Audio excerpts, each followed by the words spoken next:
Lilavati trust ने की HDFC bank के सीईओ को सस्पेंड करने की मांग। दरअसल मामला फाइनेंशियल फ्रॉड से जुड़ा हुआ है।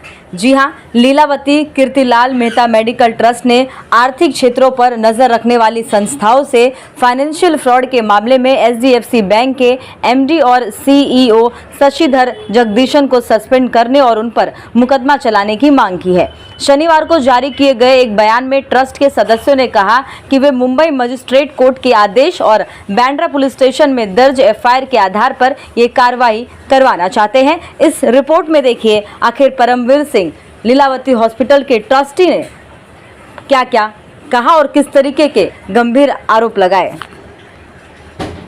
शशिधर जगदीशन जी के ऊपर इतना बड़ा आरोप लगाया गया है, क्या कहेंगे आप आज इसी चीज को लेकर प्रेस कॉन्फ्रेंस? हमने तो कोर्ट में अपनी एक याचिका दाखिल की थी मजिस्ट्रेट कोर्ट में, जो ब्राइब दी गई थी, अमाउंट में से अप्रोप्रिएट किया गया था, उसके बारे में कोर्ट में मजिस्ट्रेट कोर्ट में हमने एक याचिका दायर की।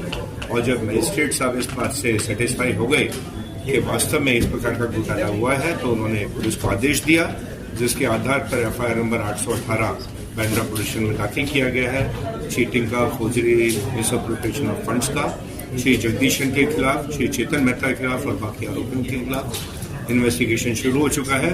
और इतना गंभीर आरोप, एक रिश्वत देने का, मिसअप्रोप्रिएशन का, बाकी फेवर्स देने का, फ्री ट्रीटमेंट लेने का, ये एक गंभीर आरोप है श्री जगदीशन के विरुद्ध।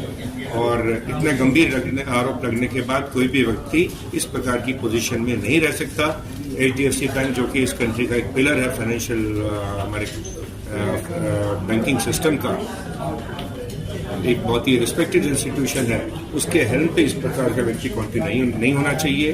वो फिट एंड प्रॉपर पर्सन नहीं है, इसलिए हमने डिमांड की उनके ऊपर कार्रवाई हो। And as a first step उनको सबसे पहले इस पद से हटाया जाए, स्टेप डाउन करने को बोला जाए, सस्पेंड करा जाए एंड प्रॉपर एक इंक्वायरी करके उनके विरुद्ध पूरी कार्रवाई होनी चाहिए। सर, इस मैटर को लेकर पुलिस और कोर्ट की तरफ से क्या प्रतिक्रिया सामने आई है? तो मैंने बताया, कोर्ट ने क्लियर आदेश दिया है, ऑब्जर्वेशन दी है स्ट्रॉन्ग कि आरोप गंभीर है, एविडेंस है, और अब पुलिस का इन्वेस्टिगेशन चल रहा है, तो पुलिस इन्वेस्टिगेशन में से कंक्लूजन रहेगी।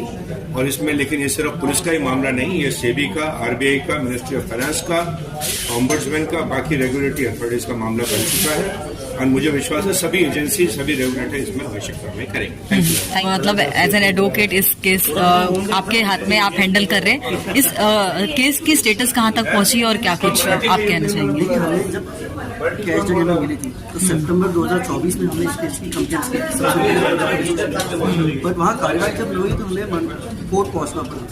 बांद्रा कोर्ट में हमने पिटीशन फाइल करी थी और बांद्रा कोर्ट में आर्ग्यूमेंट्स के बाद कोर्ट ने कंसिडर किया कि prima facie case to start investigation. उसके बाद 30 मई के ऑर्डर के बाद अभी एफआईआर रजिस्टर हुई है। इन्वेस्टिगेशन काफी प्रीलिमिनरी स्टेज पर है, इसलिए हम लोग फिलहाल डिस्कस कुछ भी नहीं कर सकते।